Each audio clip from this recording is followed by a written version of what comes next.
Bonjour tout le monde, j'espère que vous allez bien. Aujourd'hui, nouvelle vidéo, première panne. Pour celles et ceux qui me suivent sur Instagram juste ici, vous avez pu voir que j'ai pu faire ma première panne avec la 50 qui est juste ici. Et en fait, ce qui s'est juste passé, c'est qu'il y a eu un petit problème au niveau de l'axe de kick qui a lâché. Il y a un petit ressort en fait, enfin un petit ressort, un petit élément, c'est même pas le ressort, c'est juste une petite rondelle d'axe de kick qui a lâché. Et donc du coup il a fallu racheter un axe de kick complet. C'est l'occasion de démonter un petit peu le moteur de la 50, de voir un petit peu comment ça se passe, de vous expliquer aussi également comment on peut changer un axe de kick, parce que ça peut arriver que l'axe, il y ait une petite rondelle qui lâche, ou le ressort qui pète, ou qui se déplace. Donc on voit ça tout de suite en vidéo. C'est parti pour le tuto réparation Mister PF 50cc Derby axe de kick. Bref, je m'arrête là, j'en ai trop dit. Donc du coup, on va directement prendre la petite boîte, la caisse à outs, qui peut toujours servir et qui est quand même pas dégueulasse, parce que quand on l'ouvre, voilà, il y a un petit effet. Elle fait son petit effet aussi. C'est vrai qu'à chaque fois que je l'ouvre, déjà orange, ça rappelle une certaine marque que je vais bientôt acquérir, donc ça fait plutôt plaisir. Et surtout, l'axe de kick commandé sur la bécannerie. Livraison en 5 jours, assez rapide, assez efficace. Donc l'axe de kick est déjà remonté. Attendez, je vais quand même vous parler comme ça va être plus sympa. L'axe de kick est déjà remonté. Ce qu'il faut savoir, c'est que souvent quand vous achetez un axe de kick, il est vendu sans le ressort et sans le petit truc en caoutchouc et sans la rondelle. Donc je vous montre tout ça juste après. Et donc je vous conseille vraiment, avant de jeter votre ancien axe de kick, gardez toutes les pièces qui fonctionnent, vous les remettez dessus et comme ça vous avez juste l'axe de kick à racheter et puis c'est tout. Donc voici l'axe de kick que j'ai pu acheter. En fait ce qui se passe, c'est que j'ai récupéré l'ancien ressort du premier axe de kick qui marchait très bien. Ici le truc en plastique noir qui est juste là, et ainsi que les petites rondelles qui sont juste ici, et surtout celle qui est derrière et qui va se placer directement à l'intérieur. Donc on voit ça tout de suite en image. Si je peux commenter, je vous le fais, sinon vous verrez directement en vidéo comment ça se passe pour remonter l'axe de kick. Donc avant toute chose, ce qu'il faut faire, c'est bien évidemment vider l'huile de boîte qui est à l'intérieur, vider le liquide de refroidissement qui va passer juste ici. Une fois que vous avez ouvert tout ça, hop, vous avez accès directement au moteur. Donc l'axe de kick se situe juste ici. Donc il faut pour cela bien évidemment replacer. Alors ici vous avez une petite tige qui se situe juste là. Et cette tige là vient se loger dans la fente qui est ici. Donc vous placez votre axe.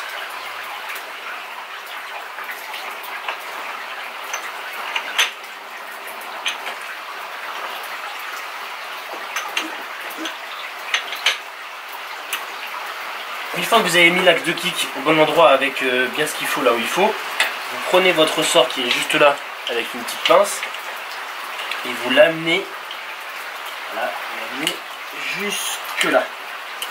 Comme ça ensuite votre ressort est bien placé. Vous le mettez juste bien en place, histoire qu'il tienne correctement. Donc une fois que l'axe de kick est remis et votre ressort est bien placé, pour vérifier que tout fonctionne correctement, ce que vous avez juste à faire, c'est remettre votre kick rapidement en place. Vous faites comme si vous vouliez kicker, et là vous constatez que voilà, le mécanisme s'enclenche bien, j'ai bien un point de compression qui est là, et du coup c'est parfait. Donc une fois qu'on a fait ça, il suffit tout simplement de reprendre le cache moteur, de remettre dessus, de tout revisser, de remettre le câble d'embrayage, et puis ensuite tout simplement faire la vidange, donc huile moteur, liquide de refroidissement, et puis on teste si c'est bon.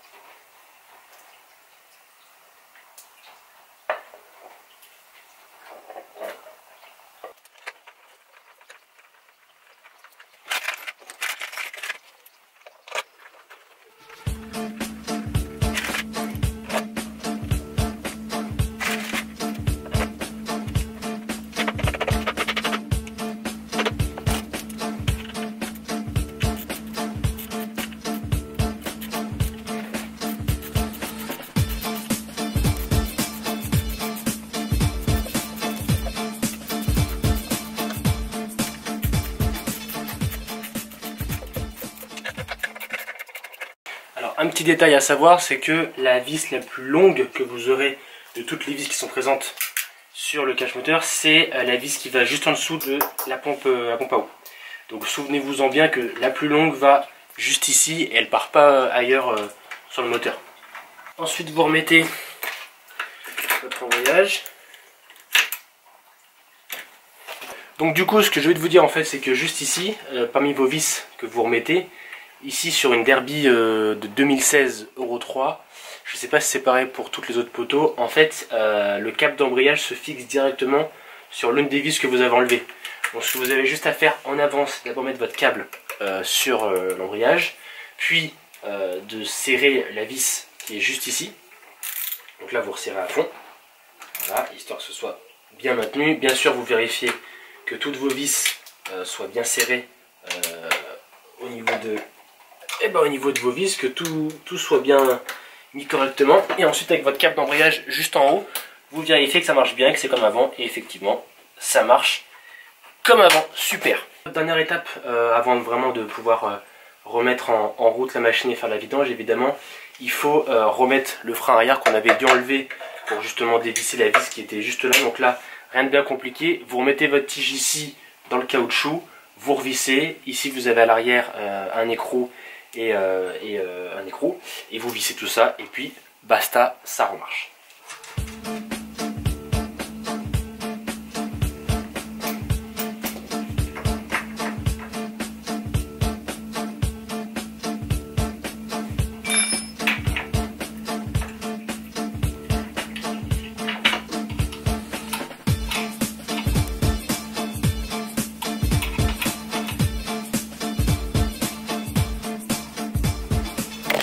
Bon du coup tout est refait. Attendez, je vais quand même un petit peu dézoomer parce que là je suis en gros plan et ça va pas être super beau de me voir en gros plan. Donc maintenant qu'on a réussi à retaper tout ça, donc le kick est remis, l'embrayage est remis, comme vous pouvez le voir il fonctionne, le frein est remis, tout est revissé, la patte en joint est remise. Du coup vidange, liquide de refroidissement, enfin vidange quoi.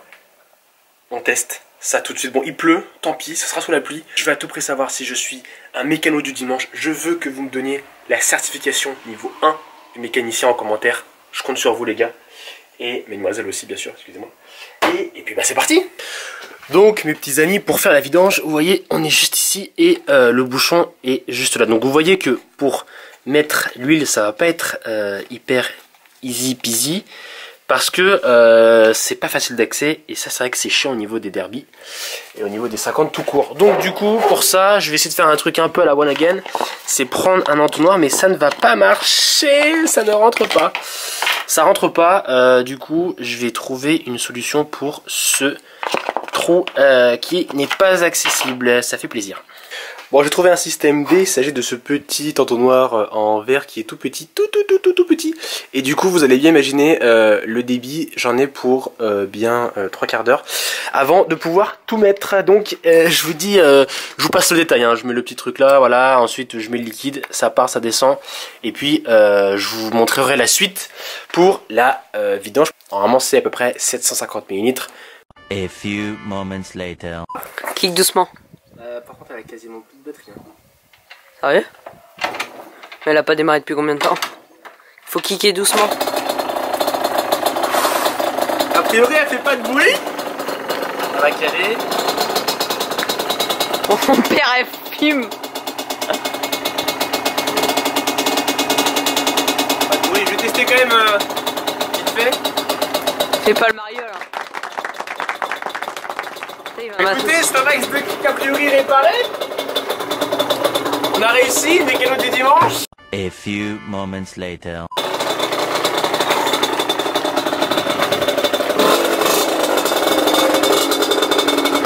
Faudrait peut-être que j'arrête de filmer la plaque. Au niveau du kick, parce que en début de vidéo je vous l'ai pas montré et ça me paraissait assez important que je puisse vous expliquer ce qui s'est passé. En fait la dernière fois que j'ai kické avec, donc j'ai kické de manière normale et le kick est resté en bas, donc il est resté bloqué vraiment ici, même encore plus en bas il est resté bloqué ici.